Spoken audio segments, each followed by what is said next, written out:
Les scientifiques ont cherché à comprendre pourquoi certaines espèces comme les salamandres avaient la capacité de se régénérer. Elles ont tout simplement en elles un stock impressionnant de cellules souches qui, contrairement aux nôtres inaccessibles et peu nombreuses, circulent en permanence dans leur corps et sont capables de le régénérer. Mais qu'est-ce que les cellules souches exactement ? Les cellules souches sont les toutes premières cellules qui apparaissent après la fécondation. À ce stade, on les appelle des cellules souches embryonnaires, c'est-à-dire qu'elles vont devenir un embryon. Elles sont capables de se transformer en n'importe laquelle des 400 cellules que compte le corps humain, en cellules de peau, de cœur ou d'os. À l'âge adulte, nous conservons encore quelques cellules souches, en faible quantité, dans la moelle osseuse, mais aussi dans le sang, les muscles ou bien les tissus adipeux. Elles sont aussi capables de se transformer, mais seulement en quelques dizaines de cellules.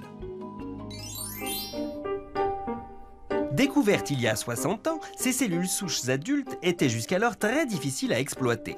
Mais les cellules souches embryonnaires, même si elles sont plus efficaces, posent un problème éthique majeur, puisqu'il faut les recueillir au tout début de la formation d'un embryon humain. Leur utilisation est donc extrêmement contrôlée. Les cellules souches adultes sont donc une vraie alternative.